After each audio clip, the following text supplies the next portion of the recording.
শবে কদর যে কোনো রাতে হইতে পারে। শবে কদর প্রবল সম্ভাবনা হলো বেজোড় রাতগুলো।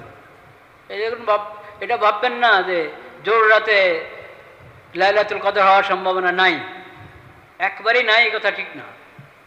ওখানেও সম্ভাবনা আছে, কম আছে সম্ভাবনা, কিন্তু বেজোড় রাতগুলোতে শবে কদর পাওয়ার সম্ভাবনাটা কি বেশি। 21 পার হলো, 23 পার হলো, 25, 27, 29, কয়েকটা রাত বাকি আছে। 25-এর রাত মানে কি? 25 দিন দিবাগত রাত নাকি? 24-এর দিবাগত রাত, এটা হলো 25, এটা 25।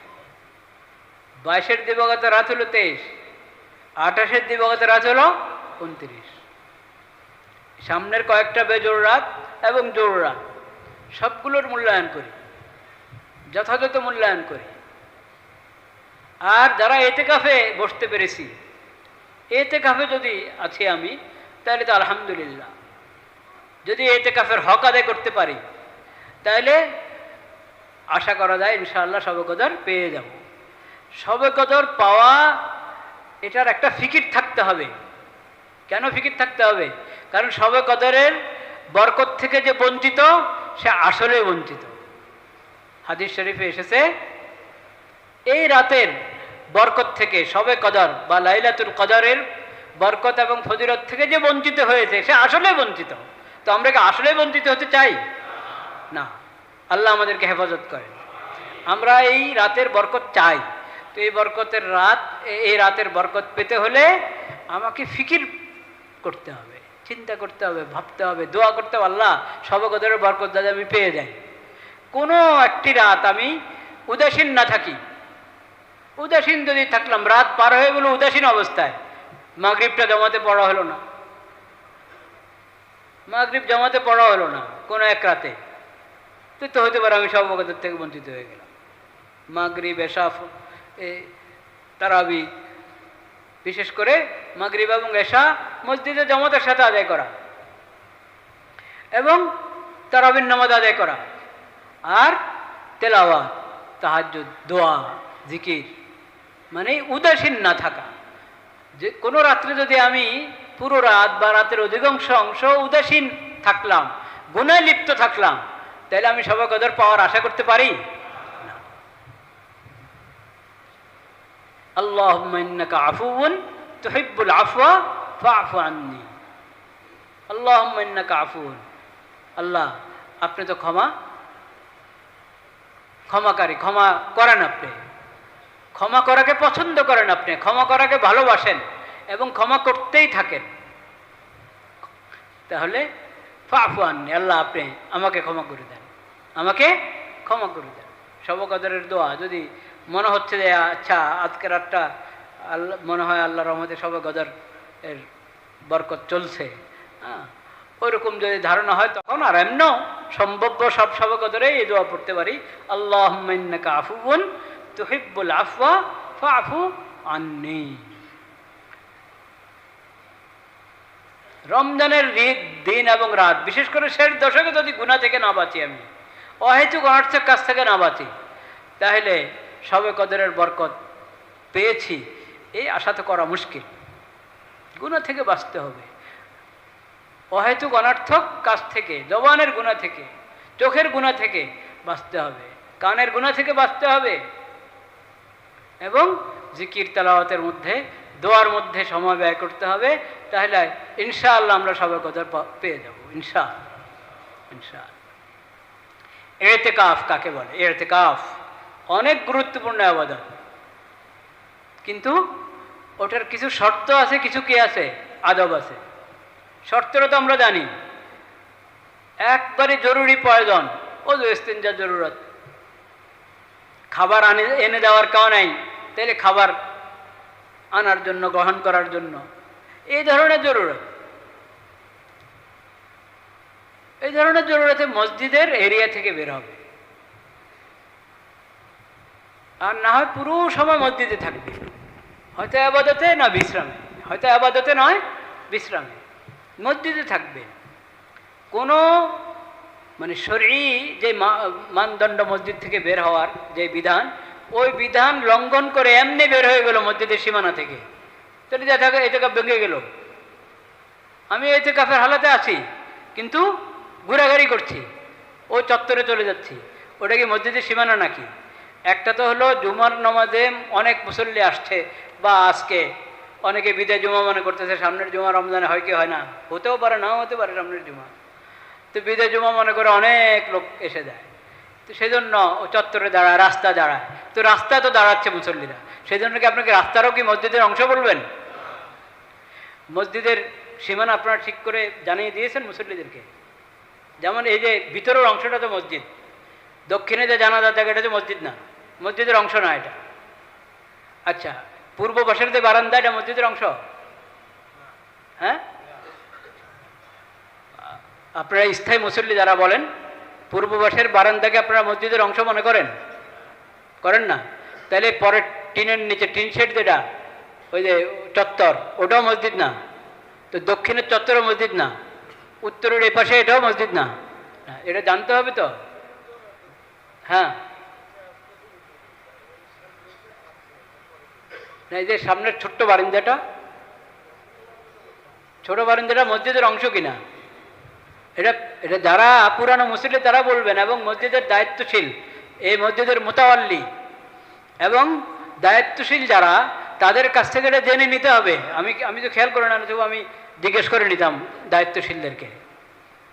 এটা হলো প্রথম হলো মোতাওয়াল্লি কতটুক নিয়ত করেছেন, এরপরে যখন বাড়ানো হলো, বর্ধিত অংশ যারা বাড়ালেন তারা কি নিয়ত করেছেন এবং কি ঘোষণা করেছেন, ওটার উপরে নির্ভর করে বিষয়টা। বুঝতে পেরেছেন? তো এটা তো নিশ্চিত ভিতরের যে অংশ উপরে পর্যন্ত, সাততলা পর্যন্ত, এই পুরোটা মসজিদ। মোতাকিফদেরকে আপনারা কোথায় রাখছেন? কোন জায়গায় থাকে মোতাকিফরা? শো কোথায়? দোতলায়, ওখানে, সেটা মসজিদ। এটা তো পুরো সাততলা, তো পুরোটাই মসজিদ। কিন্তু কথা হলো বাইরের দক্ষিণের চত্বর, পূর্ব পাশে যে টিন দিয়ে ইয়ে করা সেই চত্বর, এগুলো তো মসজিদ না, মসজিদের অংশ না। মোতাকিফ সেখানে যাবে না, উনি জরুরতের কারণে ওয়াশরুমে যাবে, অজুখানা যাবে, সেখানে তো যাবে, সেটা জরুরতের কারণে। কিন্তু এমনি কতক্ষণ আর বসে থাকবো, একটু ঘুরে আসি, তো ঘুরতে গিয়ে যদি আপনি দক্ষিণের চত্বরে চলে যান, পূর্ব পাশের চত্বরে চলে যান, তো এটা মসজিদের সীমানা থেকে বাইরে হয়ে গেলেন।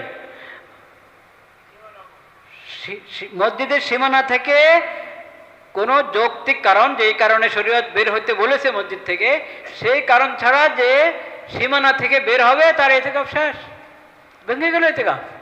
যত দ্রুত পারেন ফিরে আসবেন।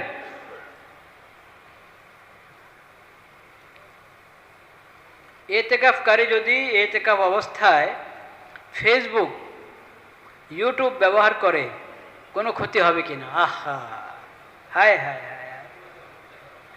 আরে ভাই, আপনি চাইলে তো নিজের পুরা ঘরে নিয়ে আসতে পারেন মসজিদে, চাইলে তো আপনি পুরা অফিসে মসজিদে নিয়ে আসতে পারেন।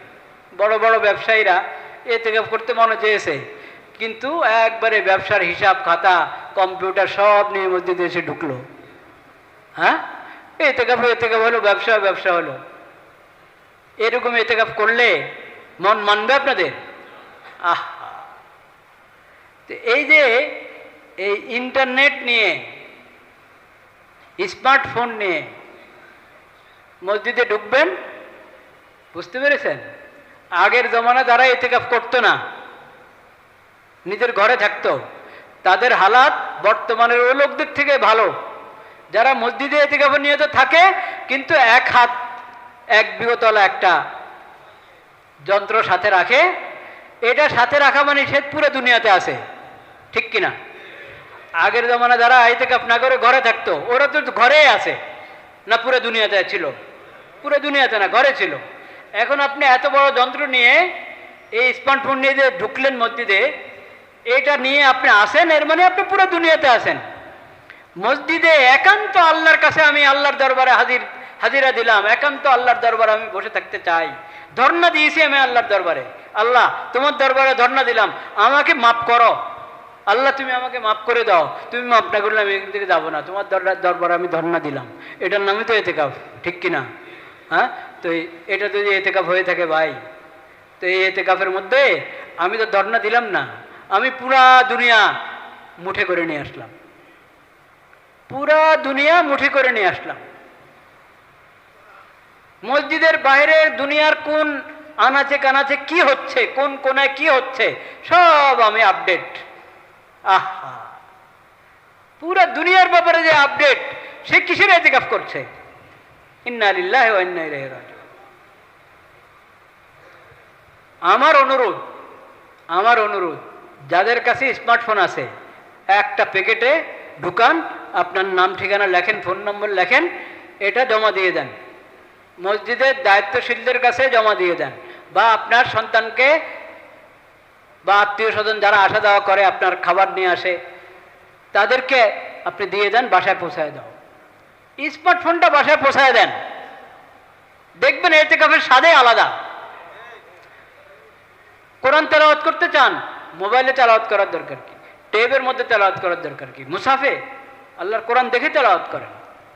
স্মার্টফোন, ট্যাব, এই ধরনের যা আছে, ল্যাপটপ, ওগুলো সব পাঠিয়ে দেন বাসায়, দেখবেন ইতিকাফের স্বাদ দ্বিগুণ না আরো অনেক গুণ বেড়ে যাবে ইনশাআল্লাহ। বরকতার ফজিলত তো বাড়বেই, স্বাদটাও বাড়বে। আর যদি ওটা সাথে রাখলেন, কতক্ষণ পরে দেখেন কি আসলো, কতক্ষণ পরে শেয়ার করতে থাকেন, আপনার সাথে আরেকজন শেয়ার করতে থাকে, বুঝতে পেরেছেন? তারপরে আরো এখন কি বললো ফেসবুক আর কি কি, আহারে, এটা তো চোখের গুণা থেকে বাঁচার উপায় আছে? আমাকে বলেন, চোখের গুণা থেকে তো বাঁচার কোনো উপায় নেই স্মার্টফোনে। বিশেষ করে ফেসবুকে ঢুকলে তো আপনি চোখের গুণা থেকে বাঁচতেই পারবেন না। নেটে ঢুকলে তো চোখের গুণা থেকে বাঁচাই অসম্ভবের মতো। তো কমপক্ষে এই ইতিকাফের সময়টা এই গুণাটা না করি, মসজিদে বসে আল্লাহর দরবারে ধর্ণা দিয়ে ইতিকাফের সময় রমজানের শেষ দশকে এই গুণাটা, চোখের গুণা না করি, হাতের গুণা না করি, কানের গুণা না করি, সময়কে অহেতুক অনর্থক নষ্ট না করি। আমার দিলটা এখন আল্লাহর সঙ্গে লেগে থাকবে, সে জায়গায় এই স্মার্টফোনের কারণে পুরা দুনিয়ার সঙ্গে যুক্ত আমার দিল, পুরা দুনিয়ার সঙ্গে আমার দিলটা যুক্ত।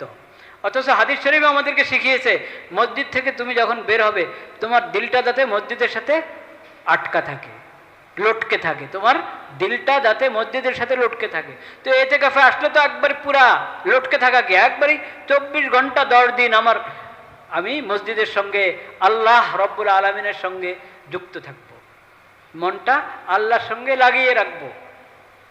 সেই জায়গায় আমি মসজিদে থাকা অবস্থায় পুরা দুনিয়ার সাথে আমার দিলটা ব্যস্ত, পুরা দুনিয়াকে নিয়ে আমার দিল ব্যস্ত। মোবাইল, নেটওয়ালা মোবাইল থাকা মানেই হলো পুরা দুনিয়াকে নিয়ে আমার দিল ব্যস্ত। এটা ইতিকাফের প্রাণ নষ্ট করে ফেলে। ইতিকাফের প্রাণ কি নষ্ট করে ফেলে? ইতিকাফের মধ্যে আর কোনো রূহ থাকে না, প্রাণ বলতে কিছু থাকে না। এটা থেকে বাঁচার চেষ্টা করি ভাইরা, একবারে নেট কানেকশন বন্ধ করে ওটা কি ইয়েতে দিয়ে দেন, ফ্লাইট কি ইয়েতে মোডে, ওই মোডে দিয়ে দেন, বাস মোডে দিয়ে রেখে দেন, খুলবেন না। ছোট্ট বটন সেট, ওটা দিয়ে আপনি যদি কোনো একান্ত কোনো ঠেকা পড়ে যান তাহলে সে জরুরত থাকবে। নতুবা ঠেকা কি, দেখেন যে ইতিকাফে আসে তার পরিবারেরও এরকম হালাত হওয়া দরকার যে উনি আমাদের সবার পক্ষ থেকে মসজিদে আল্লাহ দরবারে আছে, বাস। এখন আমরাও ওনার থেকে ওনার জরুরি খেদমতের ব্যবস্থা করব, কিন্তু ওনার সঙ্গে ফোন করে এই কথা সেই কথা এগুলো করব না। পরিবারের লোকেরাও এই ইতিকাফকে যদি মেনে নেয়, এটা ইতিকাফের বরকত তারাও পাবে। আর যদি পরিবার ওরা ব্যস্ত রাখে ইতিকাফকারীকে, তাহলে ইতিকাফকারীর বরকত নষ্ট করলো, নিজেদের বরকত নষ্ট করলো। ঠিক আছে ভাইরা আমার, আল্লাহ তাআলা আমাদেরকে তৌফিক দান করেন। হ্যাঁ,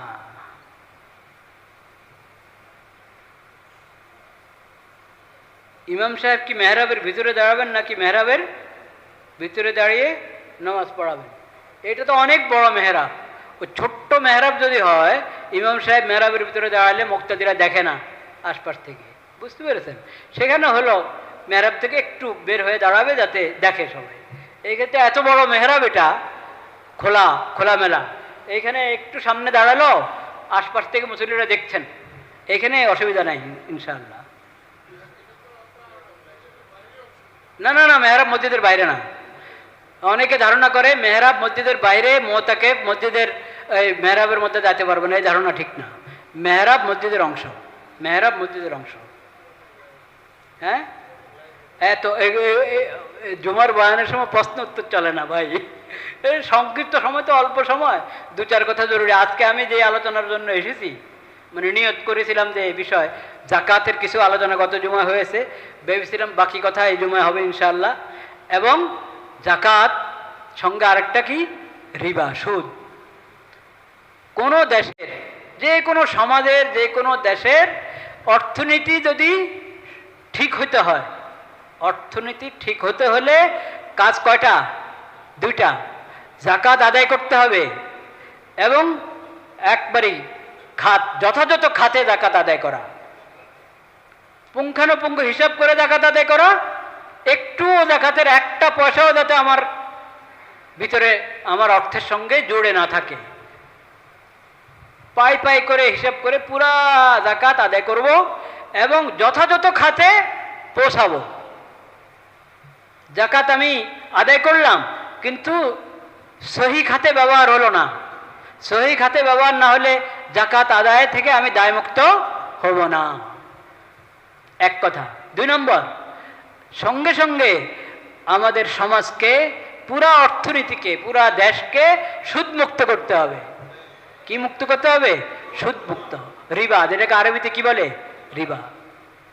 জাকাত আদায় করতে হবে, যথাযথ খাতে ব্যয় করতে হবে এবং সব জায়গায়, একবারে ব্যক্তি থেকে নিয়ে রাষ্ট্র, সব জায়গায় অর্থনীতির পুরো অঙ্গনটাকে কি করতে হবে? সুদ থেকে মুক্ত করতে হবে। এই দুটা মিললে তখন অর্থনীতি ঠিক হবে। জাকাতের ব্যাপারে যদি অবহেলা হয়, তা অর্থনীতি, সমাজের, দেশের অর্থনীতি ঠিক হবে না। জাকাত এরকমভাবে মনে করেন, ধরে নেন জাকাত যথাযথ আদায় হচ্ছে, সঠিক খাতে ব্যবহার হচ্ছে, কিন্তু সমাজে কি আছে? সুদ আছে। সুদি লেনদেন ছাড়ছে না মানুষ, ব্যবসায়ীরা সুদি লেনদেন ছাড়ছে না। ব্যাংক সুদি ব্যাংক, ব্যাংকটা সুদি ব্যাংক, ইসলামী ব্যাংক নাম, কিন্তু ইসলামের যে মাপকাঠি, অর্থনীতির যে শিক্ষা, যে বিধিবিধান, ওটার খবর নাই, নাম হলো ইসলামী ব্যাংক। শুধু শুধু ইসলামী ব্যাংক নাম, বা একটা বড় বড় বড় সুদি ব্যাংক, কিন্তু ওনাদের একটা শাখা আছে, কি? ইসলামী শাখা। আরে আল্লাহ রে, হ্যাঁ, আগা গোড়া তুমি সুদের মধ্যে ডুবে আসো, আবার আরেকটা শাখা খুলছো ইসলামী, কি মতলব এটা? তো অবশ্যই ইসলামী অর্থনীতি অনুযায়ী, অর্থনীতির যে ইসলামী বিধিবিধান, ওই বিধিবিধান মোতাবেক যদি ব্যাংক চলে, তো সেটা আপনার সুদমুক্ত ব্যাংক হতে পারে, হবে সুদমুক্ত ব্যাংক হতে পারে, যদি ইসলামী বিধানগুলো, অর্থনীতির বিষয় ইসলামের যেই বিধান আছে সেই বিধান মেনে চলে। কিন্তু নাম দিলে হবে না, বিধান মানলো না, নাম দিয়ে দিল, শুধু এটার দ্বারাই কি হয় না? সুদমুক্ত বলা যাবে না ওটাকে, বুঝতে পেরেছেন?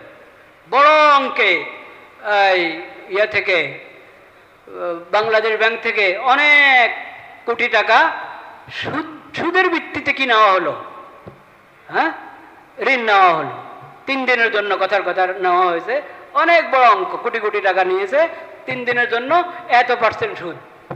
তো এখন নাম ইসলামী ব্যাংক হলো, কিন্তু সুদি কারবার করলো।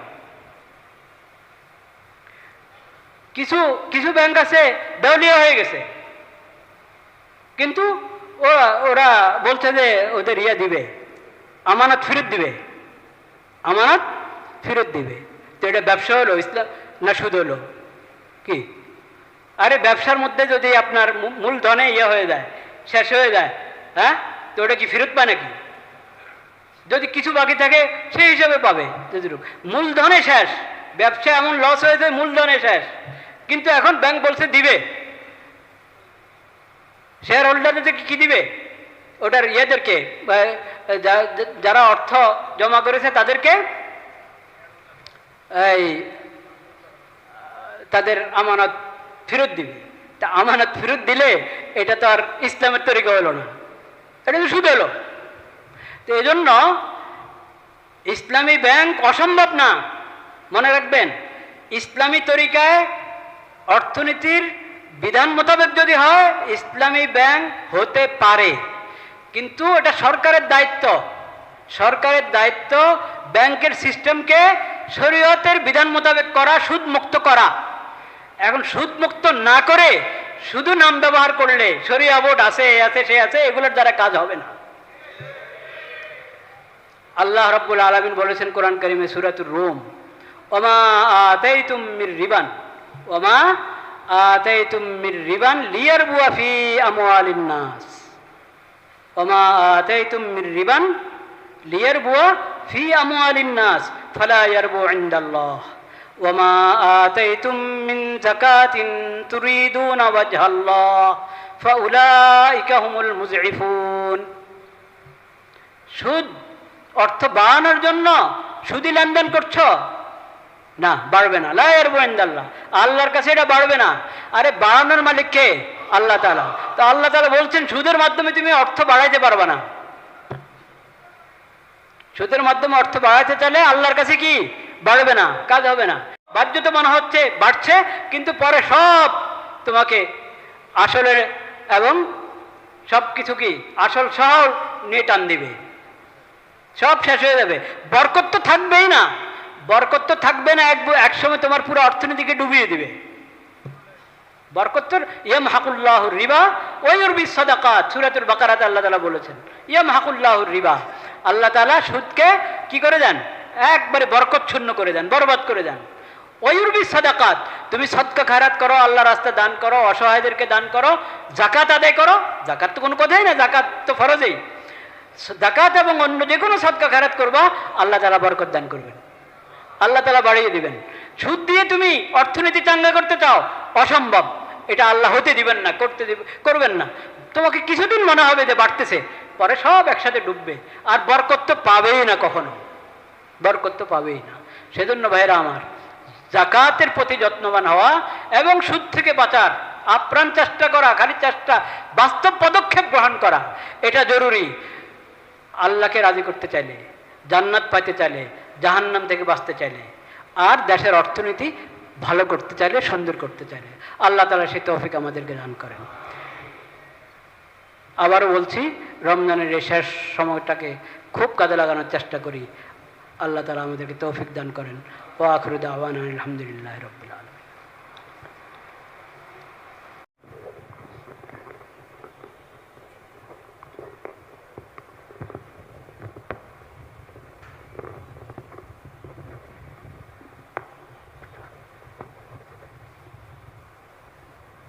الله أكبر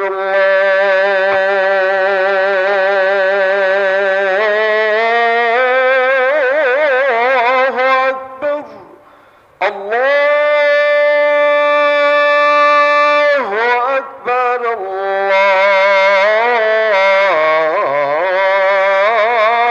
الله أكبر أشهد أن لا إله إلا الله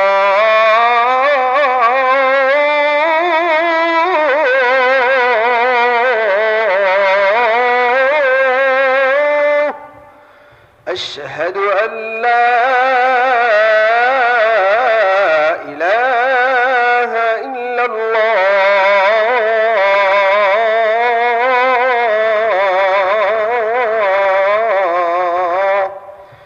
أشهد أن محمد رسول الله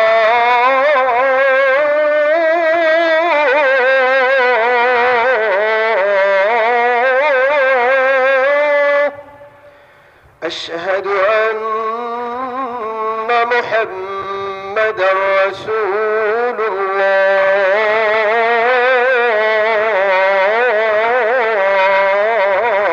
الله حي على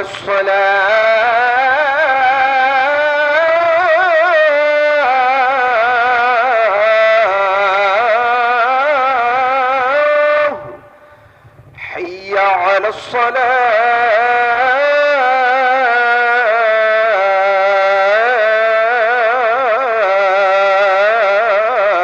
الصلاة حي على الفلاح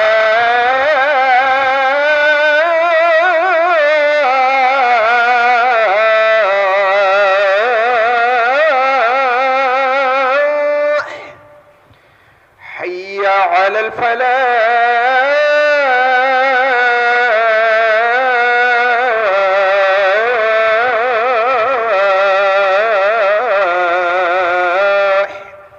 الله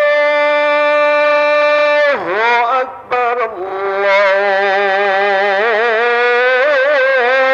الله أكبر لا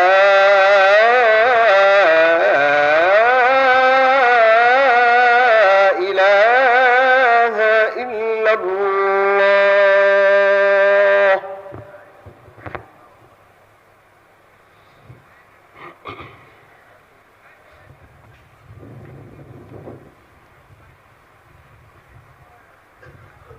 الحمد لله نحمده ونستعينه ونستغفره ونؤمن به ونتوكل عليه ونعوذ بالله من شرور أنفسنا ومن سيئات أعمالنا من يهده الله فلا مضل له ومن يضلل فلا هادي له وأشهد أن لا إله إلا الله وحده لا شريك له وأشهد أن محمدًا عبده ورسوله. أما بعد فأعوذ بالله من الشيطان الرجيم. بسم الله الرحمن الرحيم. وإذا سألك عبادي عني فإني قريب أجيب دعوة الداعي إذا دعان فليستجيبوا لي وليؤمنوا بي لعلهم يرشدون. صدق الله مولانا العظيم وصدق رسوله النبي الكريم ونحن على ذلك من الشاهدين والشاكرين والحمد لله رب العالمين. عباد الله، إن الله سبحانه وتعالى أكرمنا بشهر رمضان، شهر الرحمة والمغفرة والعتق من النيران، شهر الفضائل والبركات والخيرات والحسنات.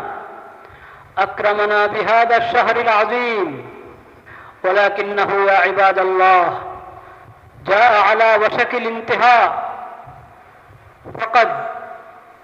فقد انقضى عشره الأول ثم انقضى عشره الثاني ونحن الآن في العشر الأواخر. وكان النبي صلى الله عليه وسلم يجتهد في العشر الأواخر ما لا يجتهد في غيره. فيا عباد الله اشكروا ما بقي من هذا الشهر، اقدروا ما بقي من هذا الشهر حق قدره. واعلموا أن ليلة القدر هي الليلة التي قال النبي صلى الله عليه وسلم عنها أن من حرم خيرها فهو المحروم. فيا عباد الله التمسوا ليلة القدر وكونوا معتكفين في المسجد. فمن فاته اعتكاف السنة فلا يفته الاعتكاف المطلق، اعتكاف النفل. فعليه أن يرتاد المسجد حينا بعد حين، وإذا جاء للصلاة المفروضة في المسجد يعتكف قليلا أو كثيرا. وهكذا إذا قضى ليله في المساجد أو شطر ليله في المساجد إن شاء الله تعالى سيدرك ليلة القدر وأجره إن شاء الله تعالى. أعوذ بالله من الشيطان الرجيم. بسم الله الرحمن الرحيم. إنا أنزلناه في ليلة القدر وما أدراك ما ليلة القدر ليلة القدر خير من 1000 شهر. عباد الله، بارك الله لكم ولنا في القرآن العظيم ونفعنا بالآيات منه والذكر الحكيم. أقول قولي هذا وأستغفر الله لي ولكم ولسائر المسلمين فاستغفروه إنه هو الغفور الرحيم.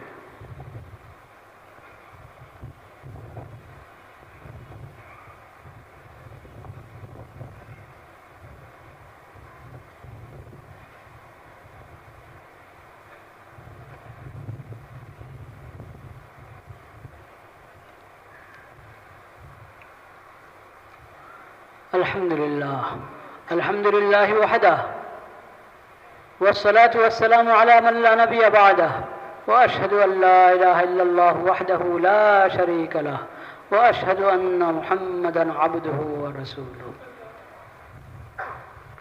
أما بعد، فأعوذ بالله من الشيطان الرجيم. بسم الله الرحمن الرحيم. إن الله وملائكته يصلون على النبي يا أيها الذين آمنوا صلوا عليه وسلموا تسليما. اللهم اجعل صلواتك ورحمتك وبركاتك على سيد المرسلين وإمام المتقين وخاتم النبيين محمد عبدك ورسولك إمام الخير وقائد الخير ورسول الرحمة. اللهم ابعثه مقاما محمودا يغبطه به الأولون والآخرون. قال النبي صلى الله عليه وسلم: أرحم أمتي بأمتي أبو بكر، وأشدهم في أمر الله عمر، وأصدقهم حياء عثمان، وأقزاهم علي رضوان الله تعالى عليهم أجمعين. وقال صلى الله عليه وسلم: خير الناس قرني ثم الذين يلونهم ثم الذين يلونهم. عباد الله رحمكم الله، اذكروا الله ذكرا كثيرا وسبحوه بكرة وأصيلا وأقيموا الصلاة إن الصلاة تنهى عن الفحشاء والمنكر.